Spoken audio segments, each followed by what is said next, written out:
जनता को सोचना चाहिए। हमें अकबर से कोई प्रॉब्लम नहीं, हमें बाबर से कोई प्रॉब्लम नहीं है, हमें औरंगजेब से प्रॉब्लम नहीं है, हमें किसी से कोई प्रॉब्लम नहीं है। वो आए, राज करके चले गए, उनका इतिहास ख़त्म हो गया। हमें प्रॉब्लम है अब सत्ता से। सत्ता जिस तरीके से बेरोज़गार लोगों को बना रही है, जिस तरीके से यहाँ पर रोज़गार नहीं है, जिस तरीके से महंगाई चरम पर है, शिक्षा को बहुत महंगा कर दिया गया है। एक आम आदमी का बच्चा शिक्षा नहीं ले सकता। इस सरकारी स्कूल बंद कर रही है, प्राइवेट स्कूलों का सारा नौकरियां नहीं है, सरकारी नौकरियां खत्म कर दी हैं, प्राइवेट में भी नौकरियां नहीं है, वहाँ भी संघर्ष चल रहा है। तो जिस तरीके से सामाजिक मुद्दे हैं, जो जनहित के मुद्दे हैं, उन जनहित के मुद्दों को पब्लिक मांगे और इनको बहुत इनसे डिमांड करें कि हमें अस्पताल चाहिए, हमें स्वास्थ्य चाहिए, हमें रोज़गार चाहिए, हमें शिक्षा चाहिए। जब तक ये आप नहीं मांगोगे, ये आपके बच्चों को आग में झोंकते ही रहेंगे, दंगे की आग में। तो आपको ये तो पब्लिक का है, ये पब्लिक को सोचना है। कब्र नहीं खोद रही है सरकार, वहाँ पर वोट खोद रही है। आप ये सोचिए कि वहाँ पर वोट खोद रही है, उसकी कब्र नहीं खोदी जा रही है। यानी नागपुर में वो कब्र है, ठीक है, कब्र नागपुर में नहीं खुद रही है। वोट की फसल कटेगी बिहार के अंदर, वोट की फसल यूपी में कटेगी, वोट की फसल कटेगी बंगाल में, जहाँ जहाँ मुस्लिम ज़्यादा है, उसमें भी जहाँ जहाँ जिन स्टेटों में मुस्लिम की पॉपुलेशन है, वहाँ पे उसको ये कब्र को कहेंगे कि देखो हमने वहाँ पे उसकी नामो निशान मिटा दिया उसका। फिर ये बाबर को ले आएंगे, फिर किसी और को ले आएंगे। तो ये कैसे तोड़ोगे?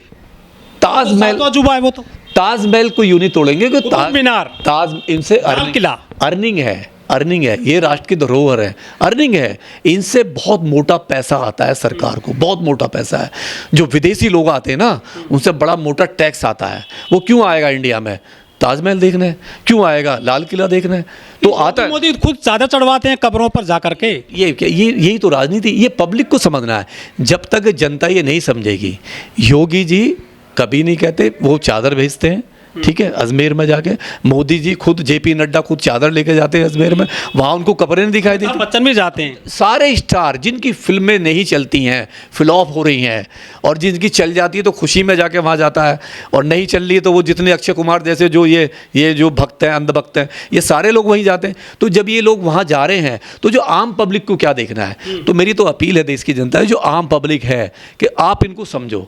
ये मुस्लिमों से बहुत प्यार करते हैं, मुस्लिम इनके दामाद भी हैं, रिश्तेदार भी हैं, साथ में बैठते हैं, साथ में सोते हैं, सब कुछ साथ में करते हैं। आपने शत्रुघ्न सिन्हा की बेटी का देखा होगा, कोई अपराध नहीं किया जहीर अब्बास के साथ में। जहीर के साथ में उसकी शादी हुई है, नहीं है, कोई दिक्कत नहीं है। अरे जब उसको दिक्कत नहीं है, वो तो रामायण, वो तो पूरे एक रामायण से निकला है। नहीं, आप यही देखो, अब बीजेपी में बैठे हुए हैं, आरएसएस में बैठे हैं। जैसे हमारे आजकल वो जो एक वो है, जो एक मतलब धर्मगुरु है बागेश्वर जी, बड़े गर्व से कहते हैं, जब वो कहीं सत्संग में होते हैं, कथावाचक में, तो मुस्लिमों के खिलाफ आग उगलते हैं। लेकिन जब साइड में कहीं बात होती है तो कहते हैं कि मुस्लिम तो हमारे दामाद हैं, नो मेरी बहन तो खुद मुस्लिम को दिया हुआ हूँ मैं तो मुस्लिमों से प्यार करता हूँ। भाई इसी बात को समझ लीजिए कि जो आदमी धर्म के नाम पे, हिंदू राष्ट्र के नाम पे देश को बांटने की तैयारी कर रहा हो, और ये कह रहा हो कि मुसलमान इस देश में नहीं रहने चाहिए, हिंदू राष्ट्र बनना चाहिए, और वो अपनी बहन का कन्यादान एक मुस्लिम से करता है, तो समझ लीजिए कितना बड़ा गेम है। इतिहास को कुरेदने से केवल जो जातिवादी लोग होते हैं, जो धर्म कांड खेलते हैं, और जो पॉलिटिशियन हैं, जो पार्टी केवल धर्म के नाम से ही आती हैं और समाज में जहर घोल के हिंदू मुस्लिम करके, ये केवल उन्हीं का फ़ायदा होना है। समाज, सोसाइटी का, जनता का कोई फ़ायदा नहीं होगा, हमेशा नुकसान होता है। देखिए, ये जो गड़े मुर्दे उखाड़ना और ये इतिहास को पीछे लेके जाना, इससे इतिहास पीछे नहीं जाएगा, देश भी पीछे चला जाएगा। औरंगजेब यहाँ पे यहाँ का राजा था, शासन किया, बहुत सारे राजाओं ने शासन किया, औरंगजेब ही क्यों, बहुत सारे लोगों ने किया, अंग्रेज़ भी आए। तो अब आप इतने साल के बाद में आप औरंगजेब को क्यों लेके आ रहे हो? सवाल ये है। सवाल किसने उठाया? अबू आज़मी को देखिए कि अबू आज़मी एक समाजवादी पार्टी का एक वो पॉलिटिशियन नहीं है।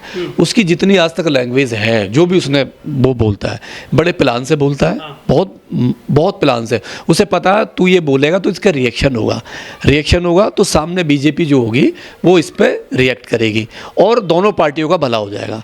और ये पूरा प्लान है।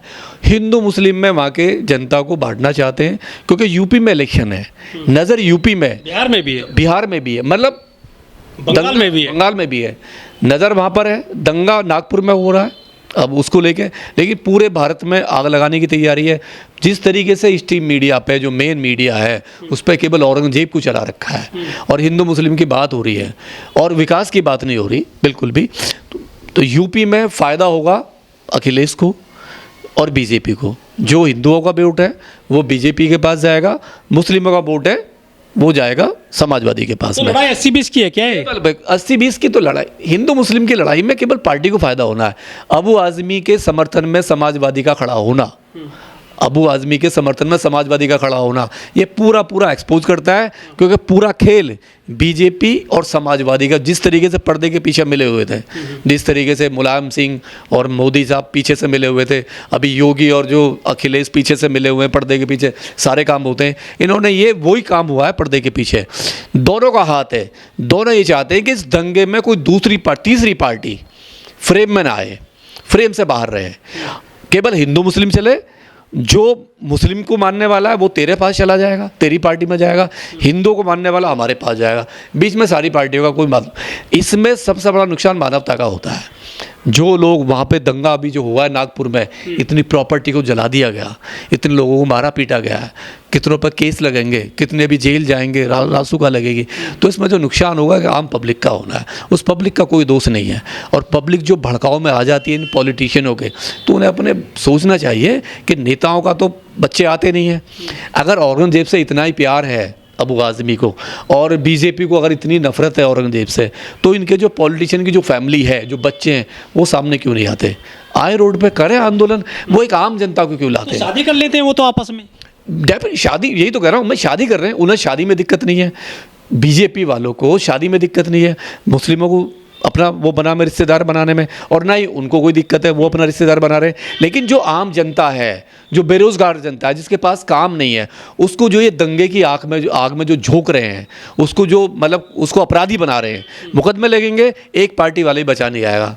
मैं गारंटी से कह रहा हूँ कि नागपुर में जितने पकड़े जाएंगे ना, उसमें चाहे हिंदू हो या मुस्लिम हो, अगर मुस्लिम पकड़े जाएंगे तो अबू आज़मी, BSP समाजवादी वाले अखिलेश उसके समर्थन में नहीं आएंगे, और बीजेपी वाले भी समर्थन में नहीं आएंगे हिंदुओं के, जितने हिंदू पकड़े जाएंगे। तो सीधा सीधा है कि इनको एक्सपोज करने का टाइम है। ये दोनों ही एक हैं, फ़र्क नहीं है, सेम है, बस चेहरे अलग है। दोनों ही ये मतलब धर्म के नाम पे धर्म कांड खेल रहे हैं, दोनों ही जातिवादी हैं, दोनों ही धर्म वो लोग हैं। ये धर्म के नाम पे केवल इनको वोट बैंक लेना है, इनको मानवता का कत्ल करना है। जब भी दंगे होते हैं उसमें निर्दोष मारे जाते हैं। क्या सारे जो मुद्दे हैं भूल गए हैं लोग, और जो नेता हैं ये औरंगजेब की कब्र की आड़ में? सरकार से कोई शिक्षा ना मांग ले, सरकार से कोई रोजगार ना मांग ले, सरकार से कोई स्वास्थ्य ना मांग ले, सरकार से कोई घोटालों की स्कीम ना मांग ले। जो मैनिफेस्टो में सरकार लेके आई है वादे, मुंबई में जो भी सरकार बनी है या सेंटर में, इनसे पब्लिक अपना हिसाब ना मांग ले, मैनिफेस्टो याद ना कराए। और जो बढ़ती महंगाई है, सबसे ज़्यादा चरम पर है भारत में, उस महंगाई की बात ना करे। इसलिए सारे मुद्दों को दबाने के लिए बड़ा आसान है, मीडिया को औरंगजेब दे दिया है, हिंदू मुस्लिम करो, 24 घंटे करो, ताकि जो एक आम आदमी है वो जब टीवी खोले तो उसे यही दिखाई दे, हिंदू मुस्लिम यही दिखाई दे। ये पूरा प्लान है, क्योंकि अभी इलेक्शन बंगाल में आने वाला है, यूपी में आने वाला है, बिहार में आने वाला है। तो ये औरंगजेब जब तक इलेक्शन होगा तब तक ये इन स्टेटों में घूमता रहेगा।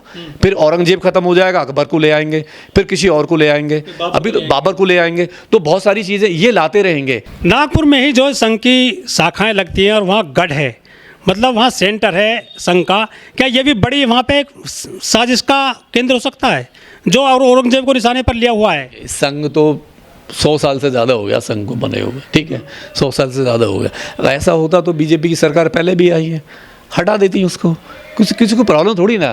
सरकार है, ताकत होती है जब मर्जी, लेकिन विवाद खड़ा करना, केवल ये वोट काट रहे हैं, केवल वोट की राजनीति है, केवल वोट की। ये जो ध्रुवीकरण है ना हिंदू मुस्लिम का पूरे भारत में, उन्हें पता है कि हमने 10 साल कुछ नहीं किया, मोदी साहब ने नहीं, 10 साल हम धर्म के नाम पे, राम मंदिर के नाम पे लिया है नहीं, और 5 साल हमारे पास कुछ नहीं है। जिस तरीके से IMF का कर्जा भारत पे 205 लाख करोड़ हो गया है, वर्ल्ड बैंक का, तो उस तरीके से तो भारत में लोग मतलब भिखारी बन जाएंगे, भिखारी बन जाएंगे। तो उन सारे मुद्दों को दबाने के लिए इनके पास एक ही है, केवल धर्मकांड। आप धर्मकांड के लिए धर्म की आड़ में आप सारी चीज़ें भूल जाते हैं, कुछ भी नहीं बचता है। धर्म एक ऐसी अफीम है, ऐसी चाशनी है, चाहे वो कोई सा भी धर्म हो, उसमें सारे ही डूब जाते हैं, सब बर्बाद हो जाता है।